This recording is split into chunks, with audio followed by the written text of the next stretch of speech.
Welcome to this explainer. Go ahead and grab your metaphorical detective hats, because today we're diving headfirst into the ultimate 16th century cold case. We're going to rely on authentic, hard archaeological evidence to peel back the layers of a story you probably thought you already knew.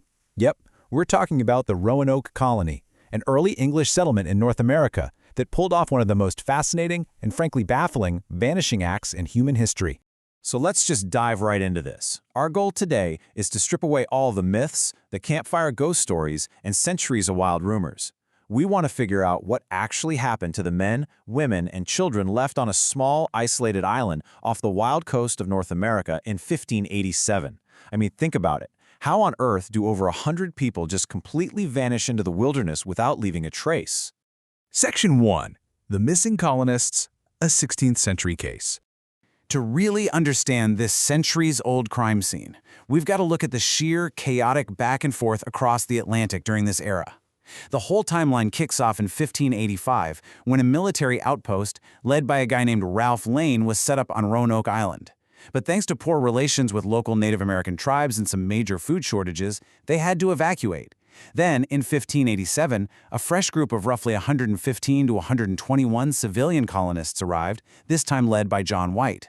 White quickly realized they needed more supplies, so he sailed all the way back to England to get them. But then, talk about bad timing, the Anglo-Spanish War broke out, and the Crown tied up literally all of England's ships.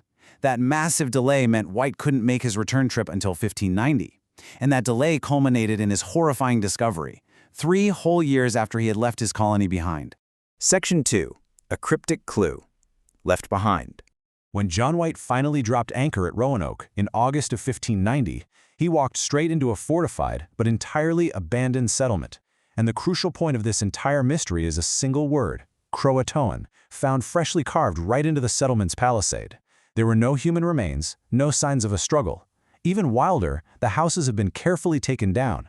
That tells us this was a planned relocation, right? Not some sudden violent attack.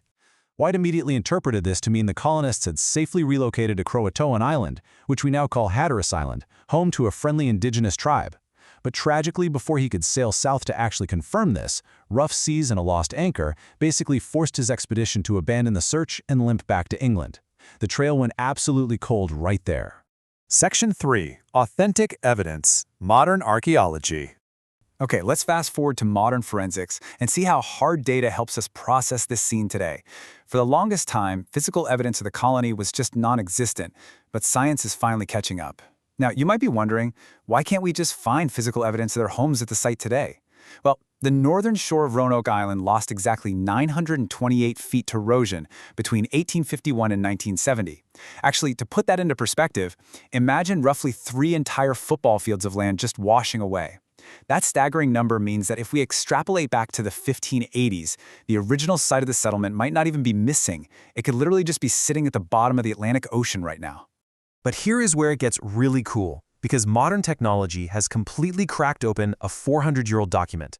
In 2011, researchers from the First Colony Foundation noticed 2 tiny corrective paper patches on a 1585 map drawn by John White himself. They had the British Museum analyze this map on a light table, and wow! Underneath one patch, drawn in what basically amounts to 16th century invisible ink, was the faint outline of a hidden fort symbol. It was located right at the confluence of the Roanoke and Shawan rivers. It's highly probable White was trying to conceal this fallback location from the Spanish, who heavily patrolled the waters and viewed the English colony as a massive threat. And it gets better. Just recently, in 2020, verified 16th century English artifacts were found roughly 50 miles inland, west and south of the original island. Now, what makes these pieces of evidence actually legitimate? Archaeologists authenticated them by carefully excluding later colonial debris. For instance, if you're digging and you find clay pipes at a site, you immediately know it's from the later Jamestown era. Why? Because clay pipes literally hadn't been invented yet when the Roanoke colonists were around. So finding authentic 16th century artifacts without any 17th century Jamestown mixing in is a massive, concrete piece of evidence that the colonists fragmented and moved inland. Section 4. Plausible Theories. Tracing the Suspects. So, Based on those verified, authentic points of evidence, let's map out our most credible, historically grounded theories. First up, assimilation with local indigenous tribes. The CROATOAN carving strongly backs this up, but ironically, extensive archaeological digs at CROATOAN have turned up a surprising lack of definitive 16th century English artifacts. Second theory, a Spanish attack. We know for a fact the Spanish were actively hunting them, but official Spanish records show their own expeditions complained they couldn't find the settlers either. Finally, we have the secret beachland operation. This theory suggests Sir Walter Raleigh secretly sent the colonists inland to harvest valuable sassafras, which is perfectly supported by that hidden map fort we just talked about. The only drawback, it requires us to believe official Crown records detailing their Chesapeake Bay destination were intentionally falsified to cover it up. Section 5. Sensationalism and false leads. Now, when hard evidence is this scarce, human imagination tends to fill the void, right? So we really have to carefully contrast bold claims against rigorous academic standards. Case in point, in 2020, writer Scott Dawson published an unpeer-reviewed book definitively claiming the mystery is just flat out over, stating the colonists simply merged with the Croatan tribe. But on the flip side, rigorous archaeologists like Elaine Outlaw strongly push back. He calls this storytelling, noting that there is absolutely no smoking gun or definitive artifact proving this assimilation happened. It's a great reminder that as historical detectives, we must remain neutral and follow the actual dirt, not just the catchy headlines. Because honestly, the absence of evidence is just so inherently frustrating. Roanoke has attracted some incredibly wild speculation over the years. Back in the 1930s, people found the Dare Stones, which were these carved rocks supposedly detailing the colony's gruesome fate. Spoiler alert, they were later exposed as elaborate forgeries. Then there's the Cora tree on Hatteras Island, which ended up birthing local legends of a witch named Cora in the 1980s. The story has even seeped into modern pop culture, with novels and TV shows blaming the disappearance on a vampire named Crowley. It really just highlights how desperately we as humans want to solve this puzzle. Section 6. Enduring mystery. Still unsolved.